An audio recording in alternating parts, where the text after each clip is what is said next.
All right, you guys. So today we are talking about something that I think many of us wrestle with.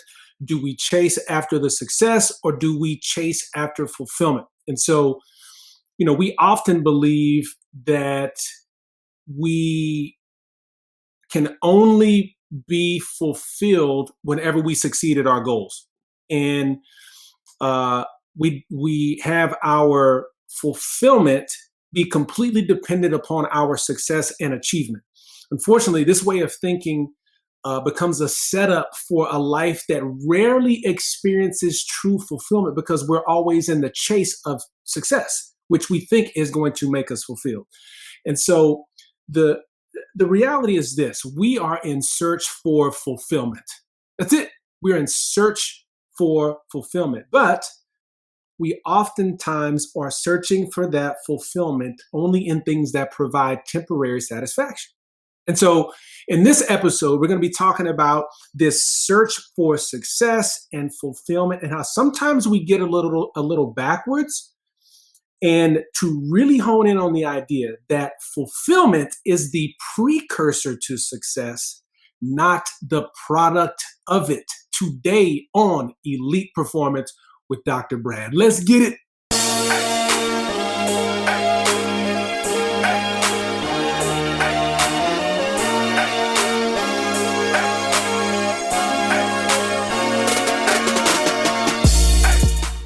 All right, so I want you to remember that. I want you to remember that. Fulfillment is the precursor to success, not the product of success. Fulfillment is the precursor to success, the precursor to success, not the product of it. I want you to remember that. That's really the message that I need you to get today. Fulfillment is the precursor to success. In essence, you need it in order to succeed, not you need to succeed in order to experience fulfillment. Fulfillment is not the byproduct of success. Whether you believe that or not, we're going to talk about that today. But that's ultimately what I need you to believe, because we've been, in essence, kind of trained that in order to be fulfilled, we have to be successful. See, so the challenge that many of us face is that we are stuck and unfulfilled. This is just the truth. And I've been there before, and I know a lot of people who are there and who wrestle with this idea that they are successful, that they have actually achieved a great deal, either professionally, in their business, in their career. They are accomplished. They are the doctor, the lawyer, the multiple business owner. They have the house and the cars and the vacations and all of the stuff, all of the titles, all of the status, all of the success. They've got all of that, but they are stuck and unfulfilled despite the achievement, despite the accomplishment. I know what this feels like. To get to the top of the mountain, only to look down and see that the view isn't nearly what you thought it was going to be. And you're wondering, is this it? Like, there's got to be more than this. But this is what I was striving for, and I got here, but it's not what I thought. And you wrestle. It's a wrestle. It's an internal struggle. How did I get to where I aspired to go, only to get here and realize that I'm not nearly as fulfilled as I thought I would? This is where many of us as professionals are. It's just a reality. If that's where you are, that's okay. As a matter of fact, your awareness of that is actually a good thing. And so, our current way of thinking that kind of got us to this place, if that's where you are right now, or where or if you've ever been there, the way of thinking that got us there is, if I can succeed at the next goal, then I'll be fulfilled. If I can get my doctorate, if I can earn a certain amount of money, if I can get this relationship better, if I can succeed at whatever that next goal is, if I can lose weight, if I can just, whatever that thing is, if I could just do blank, if I could just have blank, I lack this thing. If I could just get this thing, then my problems will be solved. That's a way of thinking that we have, and it doesn't seem unreasonable when you think that when I say it out loud. It's like, once I get this, then I'll be set.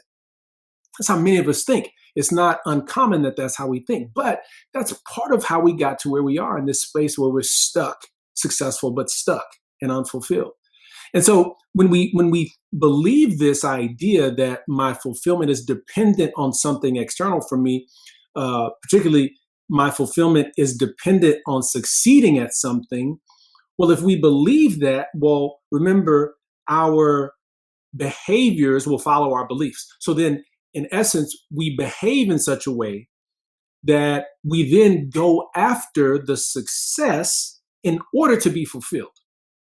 It's really almost like this selfish way of going after success so that we can be happy, which is why we get frustrated whenever we don't get what we want or we're not succeeding at the level that we want because we're not fulfilled, right? And so it becomes this thing where sometimes our lack of fulfillment becomes our motivation to go after the success. It's like, I'm not happy, so my lack of fulfillment is going to be my motivation. I'm not where I want to be, so I'm going to be motivated to go after something to change my circumstances so that I can feel better about myself as a result of me accomplishing that next thing. That's how we think, and that then fuels our behavior for going after our goals. Well, unfortunately, this results in, yes, achieving the goal, becoming the professional, earning the income, getting the material thing, getting the car, getting the house, having some financial independence. But the result comes, and these goals come at the cost of our fulfillment, instead of our fulfillment being the catalyst of the goal. I'm going to say that again. When we go after our goals now and in essence try to succeed in order to be fulfilled, then our goals come at the cost of our fulfillment instead of the fulfillment being the catalyst to achieving the goal, right? So here's what I've learned. Here's what I've learned over time is that fulfillment is really what we're looking for. Everybody thinks we want success. I mean, you see it everywhere, right? I mean, all over social media, it's like you gotta be successful, you gotta achieve, and we compare ourselves to other people, and we do all this stuff, and it's like, I gotta achieve, I want success, you gotta be successful. And we think we want success, but what you really want is fulfillment. You don't want success. You think success is going to give you fulfillment. That's why you're going after success. You think succeeding is going to fulfill you. Ultimately, what you want is fulfillment. You just think success is the thing that's going to fulfill you. But ultimately, we are looking for lasting fulfillment. And we're just looking for this fulfillment in places that only provide temporary satisfaction, right? So we really want fulfillment. And what I've learned is that in order to succeed at your goals without it costing you everything that matters, because see, I've been in that place where, like, dude, I will succeed come hell or high water. Like, I am not accepting not succeeding as the result. I'll achieve come hell or high water. And I'm just telling you, whenever I've tried to do all this stuff in my own power and just force my way, the force comes at the cost of my fulfillment. Almost lost my family, almost, my physical health went down. It cost me my faith, my family, my physical health, and my fulfillment. And so what I've learned is that in order to succeed at your goals without it costing you your fulfillment, we've got to flip the way of thinking. It's not that if I succeed, then I'll be fulfilled. It is that fulfillment is the precursor to success, not the product of success. I'm going to say that over and over and over again. Fulfillment is the precursor to success. That means it is the prerequisite. It's like you taking classes. In order to get to the next class, you got to have a prerequisite. In order to have sustainable success that doesn't cost you so much, is fulfillment. You need to be fulfilled as a prerequisite, as a precursor to your success. It is something that you need to be successful and is not the byproduct of success. Fulfillment first, success second. Fulfillment first, success second. Fulfillment first, success second. Fulfillment first, success second. That is the order that works in order to succeed at a high level without it costing you so much. But see, everything is going to try to convince you that you got to go work your butt off, that you got to go sweat. And now success is going to come at the cost of so much sweat on your brow and sorrow in your life. But see, for some reason, we exalt that. We really celebrate the person who achieved, but it came at the cost of everything that is being destroyed in the background. Let me tell you, there's a way to succeed to where you have great faith, you have great relationships, you have great health, right? And it is to be fulfilled. See, oftentimes we have it backwards. It's not success first and then we become fulfilled. It's fulfillment first, success second. And so the goal is to attach your fulfillment to something that will not be affected by circumstances that are out of your control. See, oftentimes we connect our fulfillment to all of this stuff external from us. We connect our fulfillment. I will be fulfilled if my work is better, if my job is better, if I become successful, I'm fulfilled. If I get the status, I'll be better. If I get the relationship right, I'm better. If I get the health and the wealth right, then I'll be fulfilled. And when we connect our fulfillment to something external that we don't have complete control over. Think about it. You don't have complete control over your relationships. I don't have control over what my wife or what my kids are going to do. I just don't.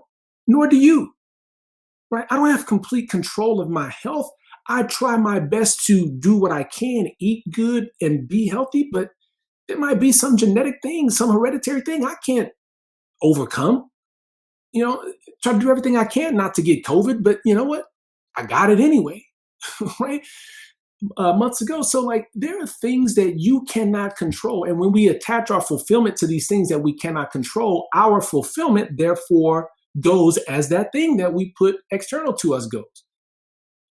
So if we're not successful and we put our fulfillment connected to our success, if our success goes down, so does our fulfillment. If our relationship is what we put our fulfillment in and the relationship goes down, so do we. It becomes this roller coaster life, And so the goal is to be 100%, listen what I'm telling you, 100% fulfilled before you ever set foot into work, before you ever set foot into your relationship, before you ever, try to earn a certain amount of money, before you ever try to get in shape, all this stuff. The goal is to be fulfilled before you ever do that stuff. Because if you can be fulfilled, and remember, fulfillment is the precursor to success, you now are equipped to succeed because you don't need that thing in order to be fulfilled. You don't make decisions because you're like, I need this thing in order to be fulfilled. That might compromise your character so that you can be fulfilled. You come in saying, you know what? I'm already good. Okay. Hey, I'm coming into work saying, I'm good. I'm real good. So what can I do to help someone else? Right? I'm real good. I'm not dependent.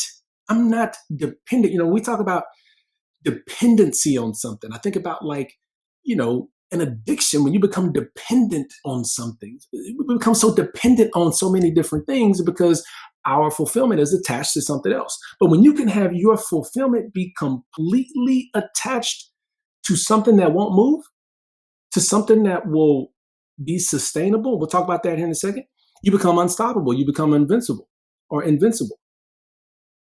Because the only thing that is never going to move, the only thing that is never going to waver and change due to the circumstances of life is God.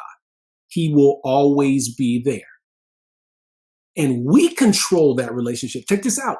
We control that relationship because he's like, look, I'm always here. I'm always here. So the relationship and how significant and close that relationship is going to be, how healthy that relationship with God is going to be, is dependent on our choice of the proximity with which we'll have with God. That's our choice, because he's saying, I'm always here. I'm always showing up, period. I'm not going anywhere. So that is something we have control over, 100% control over. Our relationship is with our relationship with God. It's our choice. And he ain't going nowhere. So our fulfillment can be 110% from him and for him. And so I want you to think about it like this. I think about grocery shopping. I don't know if you've ever experienced this, but have you ever gone grocery shopping whenever you are not, like when you're hungry? Man, when I go to buy groceries and I'm not full, I buy things that I feel I need that I don't need. Let me tell you, if I go grocery shopping, I could go to the store and I'm supposed to just get three things, like, trash bag, bottle of wine, and I mean, it could be anything else, socks or toothpaste. And if I'm hungry, I'll walk out with chips, uh, cocoa pebbles, all this stuff I don't need, because I'm going in there and I'm hungry. I'm not full. So I start looking for stuff to fill me up. Things that aren't going to help me, things that aren't going to be sustainable for me, right? It's these they call them simple carbohydrates, all this simple stuff that's not sustainable. But because I'm not full, I will fill my basket and therefore fill myself with things that's not needed. But anytime I go grocery shop and I'm full, I just got done eating, I'm full, I'm good, I don't need no food. Guess what? You won't see the Fruity Pebbles, you won't see the Cocoa Puffs, you won't see the ice cream, you won't see all the stuff that I don't need, because I'm good. See, it's the same way with life for us. We think we need stuff because we're not full. We're not already full. Imagine being perpetually full. Like, you know what? I don't need that. It doesn't mean that there's not a drive to go after something. The drive shifts a little bit. It shifts from, I'm going after this because I selfishly need to feel better. It's, I'm going after this because it is a need. It's something, someone else needs something. The motivation becomes to help someone else, not to fulfill some insecurity that I have, some lack of fulfillment. See, when I think about the word fulfillment, fulfillment to me means being whole, being made complete, being, being full, being filled. I think about a cup. When I'm fulfilled, my cup is full, right? My cup overflows. So like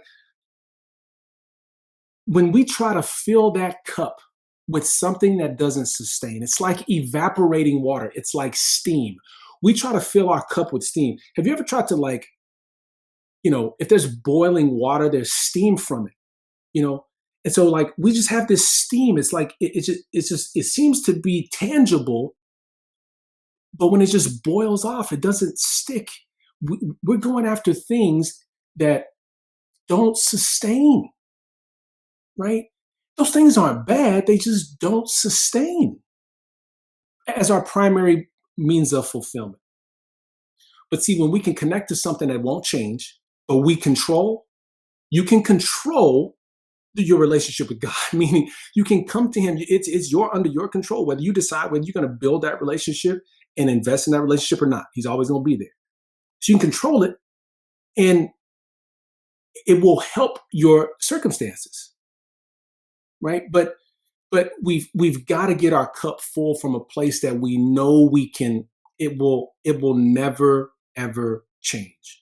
And so the benefits of fulfillment first is that, number one, it's a shortcut to what we really want. Like I said, what you really want is fulfillment, man.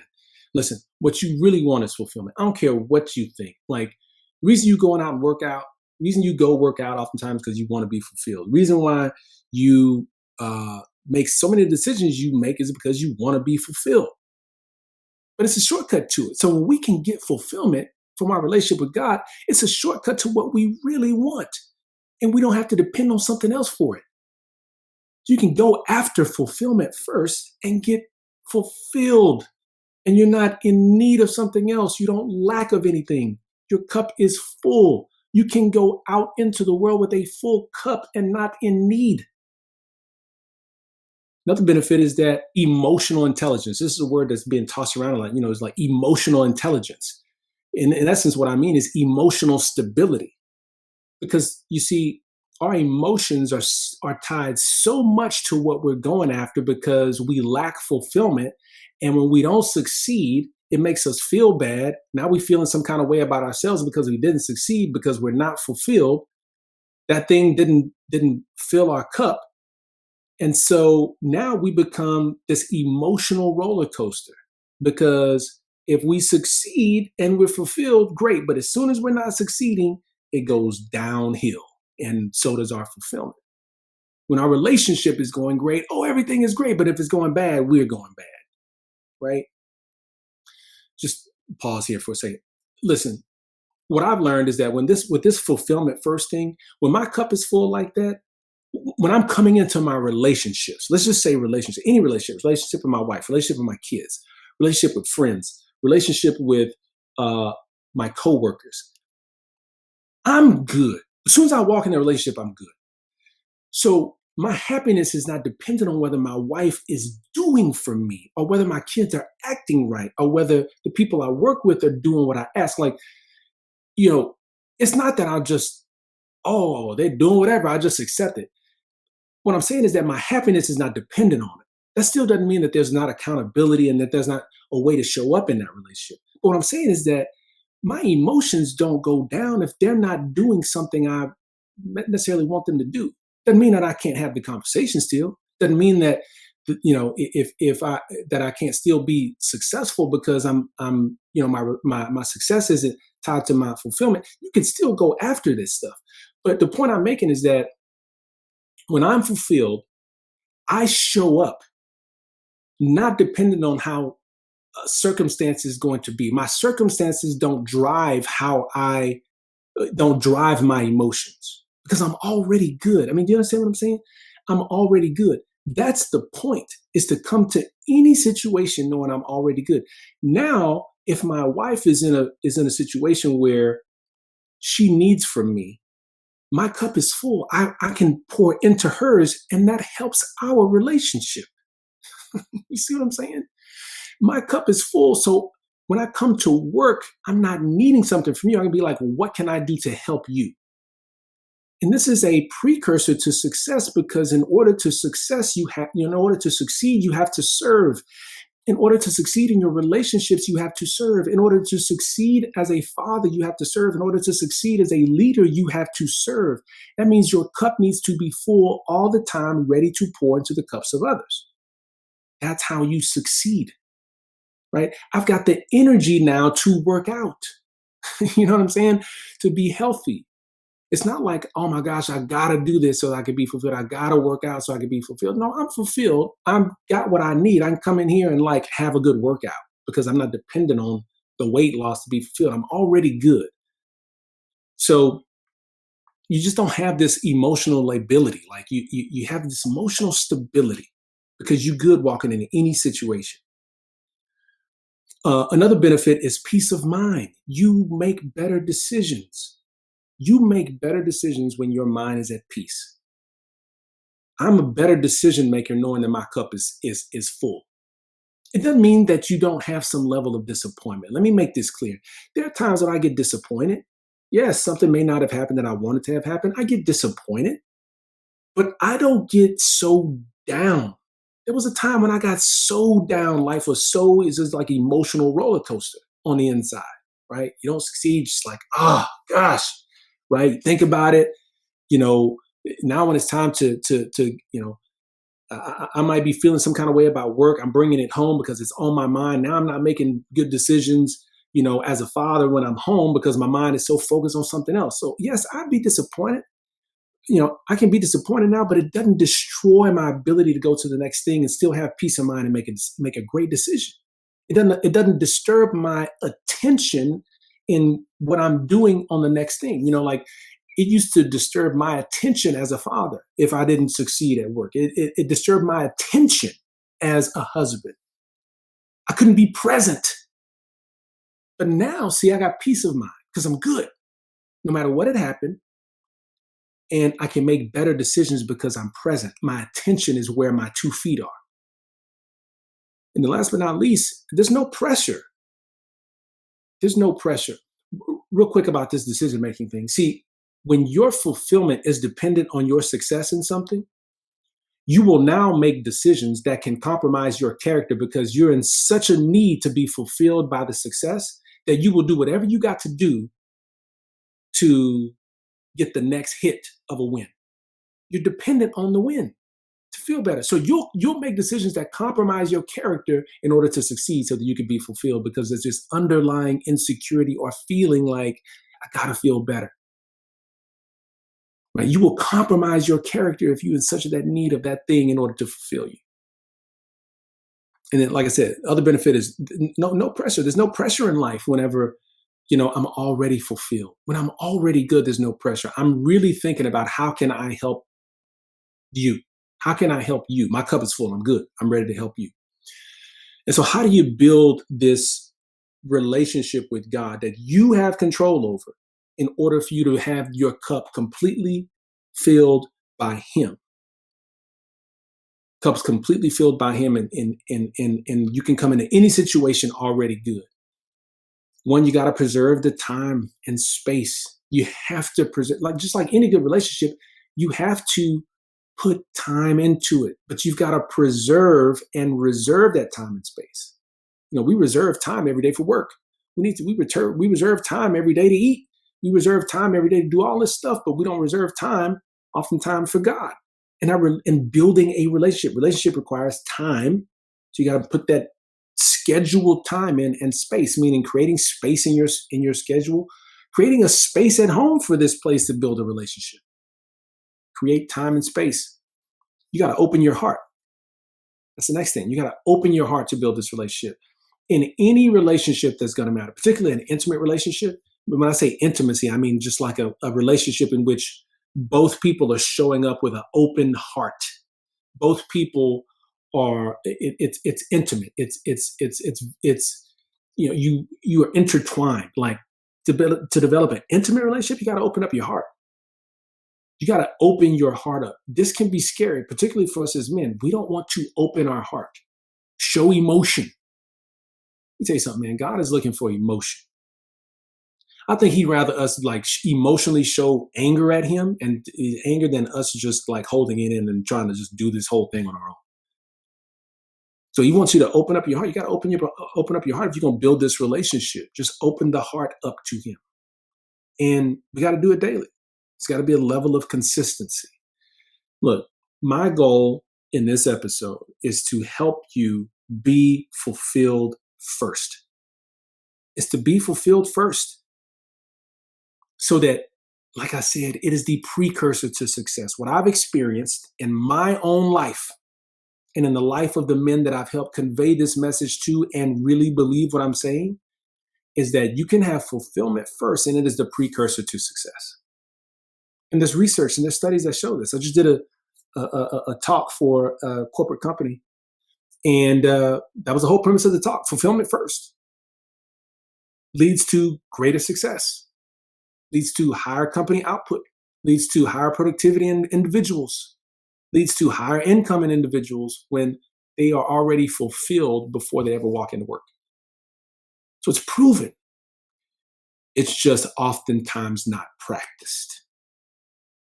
So I want you to be fulfilled first. I want you to seek fulfillment first. And that fulfillment is going to be primarily hinged upon something you can control, and it's showing up in close proximity in that relationship with God and prioritizing it. All right, fellas? Because if you can have fulfillment first, success is second. And not just second, but it's inevitable. And now success doesn't come at the cost of your sweat and sorrow.